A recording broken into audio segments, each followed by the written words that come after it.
Halo guys, selamat pagi. Apa kabar semuanya? Semoga kalian semua sehat-sehat dimanapun kalian berada. Berjumpa lagi dengan saya Syara di channel The Bebos di Kanada.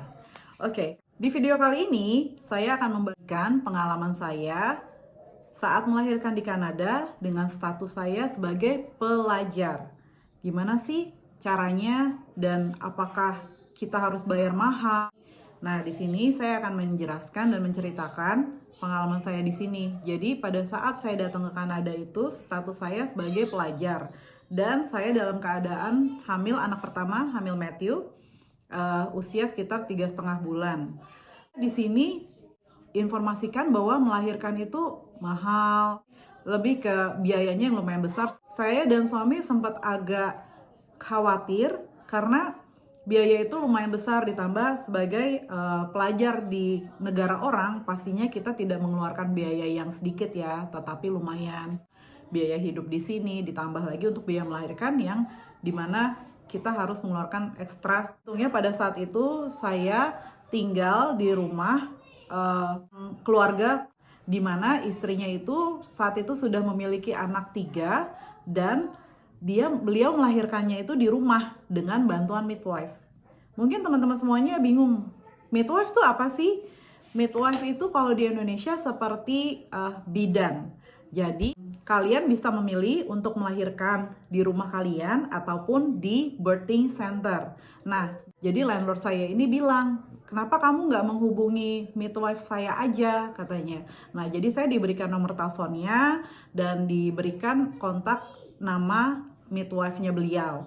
Pada saat saya menghubungi midwife tersebut melalui telepon untuk buat appointment, jadi diberikan janji temu.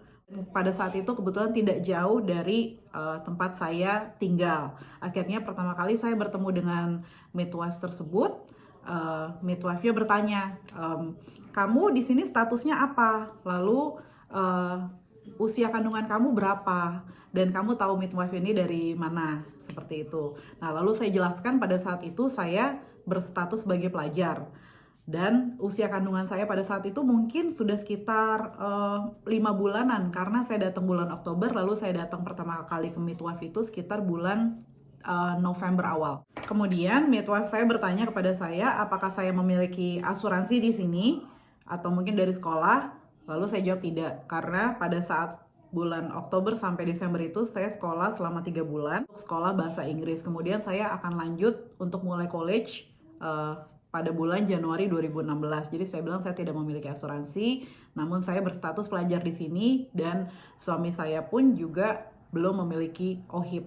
OHIP itu apa? OHIP itu adalah Ontario Health Card. Seperti BPJS ya kalau di Indonesia itu gitu. Jadi dia seperti ada asuransi kesehatan tapi dari pemerintah gitu. Nah, itu biasanya kalau kita punya OHIP, kita melahirkan di rumah sakit atau di birthing center itu gratis gitu.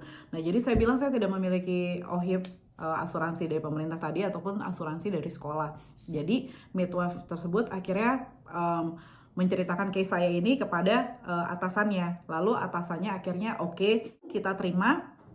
Namun kita akan konfirmasi lagi ke asuransi saya nanti pada sekitar bulan Januari. Lalu saya dirujuk, diberikan surat dari midwife saya itu untuk meriksa kandungan saya seperti air ketubannya, terus ultrasound, USG di sana, bagaimana kondisi bayinya gitu, sehat. Juga saya diperiksa untuk urin saya gitu ya.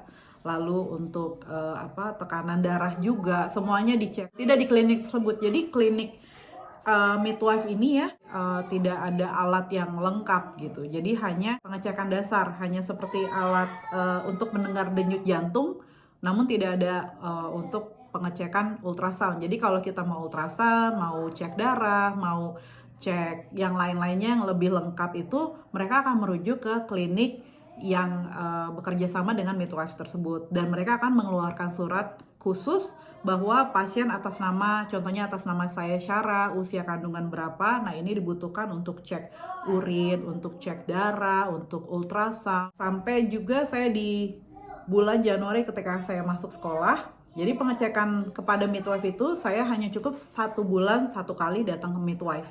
Itu pun saya harus membuat janji temu sebelumnya. Pada bulan Januari itu midwife-nya follow up lagi ke saya. Lalu saya hubungi asuransi tersebut. Saya menceritakan kondisi saya bahwa saya baru mulai sekolah bulan Januari dan kondisi saya sudah hamil pada saat itu mungkin sudah sekitar 6 bulan setengah gitu. Jadi saya bilang apakah saya akan di cover untuk biaya melahirkan di rumah sakit.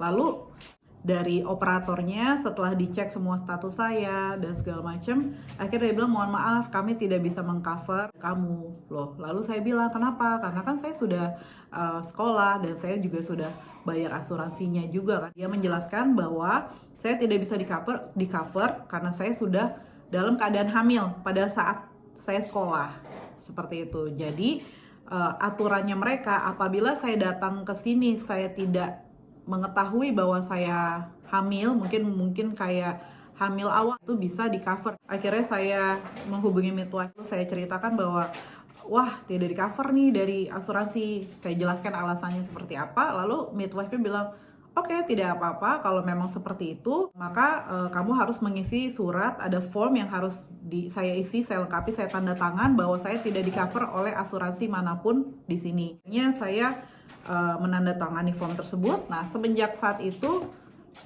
kehamilan saya ini, kondisi saya dan bayi saya itu menjadi tanggung jawabnya midwife. Saya saat itu mau melahirkan, nah itu saya harus menghubungi midwife. Nah, midwife-nya itu akan berikan form seperti rumah sakit rekanan yang dirujuk sama midwife tersebut gitu. Balik lagi guys, untuk teman-teman yang posisinya seperti saya, statusnya pelajar di negara orang, terutama di Kanada ya gitu, karena pengalaman saya di Kanada belum memiliki asuransi, baik itu OHIP atau asuransi dari sekolah, agak bingung. Jangan khawatir, jangan sedih, jangan berputus asa. Pasti semuanya ada jalan, karena di negara ini keselamatan itu paling diutamakan gitu. Jadi benar-benar kalian tetap semangat, kalian cari tahu aja dan jangan segan-segan untuk menghubungi klinik midwife yang ada di sekitar tempat tinggal kalian, seperti itu. Mungkin teman-teman bertanya, midwife ini bayar nggak sih? Berapa biayanya? Midwife ini gratis, tidak membayar sama sekali. Bahkan baik kita cek kandungan, cek darah, lab tadi dan segala macamnya itu sama sekali gratis. Jadi mereka cuma kasih form itu aja ya, surat yang harus kita bawa ke klinik rujukan tersebut dan kita tidak bayar sama sekali, gratis. Di foto ini, midwife saya sedang mengarahkan bagaimana cara menyusui yang benar. Matthew berada di midwife clinic. Pertemuan saya terakhir dengan midwife. Sampai di sini dulu ya guys. Terima kasih untuk teman-teman yang sudah menonton video ini. Apabila kalian suka dengan video ini, jangan lupa di like, subscribe, dan di komen. Tetap di channel The Bebos di Kanada. Bye-bye!